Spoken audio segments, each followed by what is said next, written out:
Leadership is a social disorder in which the majority of participants in a group fail to take initiative or think critically about their actions. As long as we understand agency as a property of specific individuals rather than a relationship between people, we will always be dependent on leaders and at their mercy.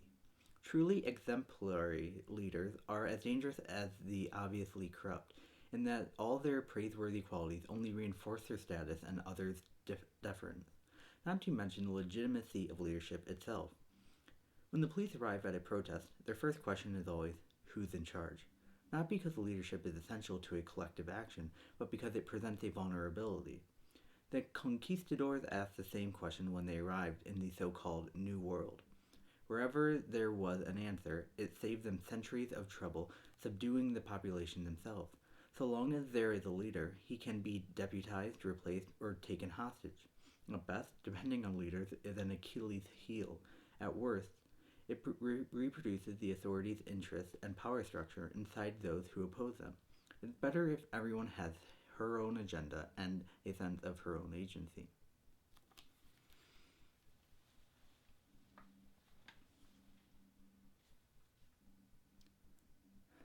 Welcome. This is Poem Week, episode 1 of season 3. Start out this episode, I think it would be best if we went back to season 2 and looked at all the fan favorite moments. Let's go.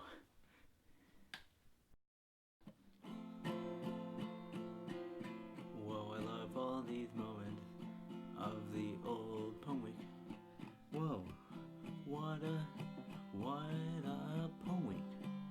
Whoa, look at these moments. Whoa, look at these moments. Poem Week, Poem Week, Poem Week, Poem Week. Whoa, whoa, whoa, whoa, whoa, whoa, whoa, whoa, whoa, whoa, whoa, whoa, whoa, whoa. Poem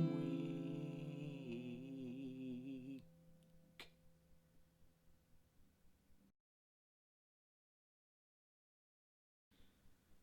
Whoa, wasn't that fun? I know you thought it was. Don't lie to me.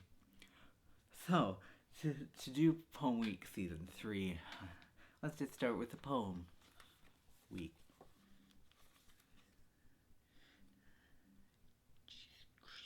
Turn on.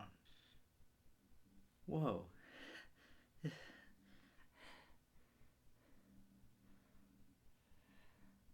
The first poem that I have here is a poem by Emily Dickinson. It's fun. It's called Because I Could Not Stop for Death. Because I could not stop for death, he kindly stopped for me. The carriage held but just ourselves and immortality. We slowly drove, he knew no haste, and I had put away my labor and my leisure too for his civility. We passed the school where children strove at recess in the ring. We passed the fields of gazing grain. We passed the setting sun. Or rather, he passed us. The dews drew quivering and chill. For only gossamer, my gown, my tippet, only tulle. We paused before a house that seemed a swelling of the ground. The roof was scarcely visible, the cornice in the ground. Since then to centuries, and yet feel shorter than the day, I first surmised the horses' heads were towards eternity. Whoa, what a nice poem. Doesn't that just sum up life? You know, one time I had a horse. Let's call him Jackson. I usually called him Jackson.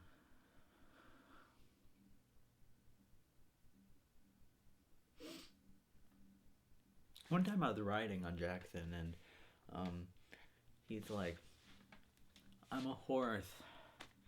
Why are you on top of me? And then I'm like, whoa, Jackson. One time I had this horse and his name was Phyllis. Phyllis.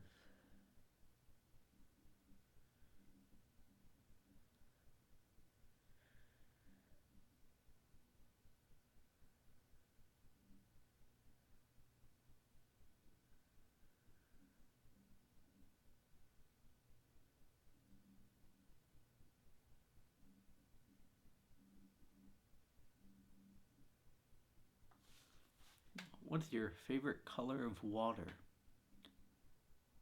Coming next.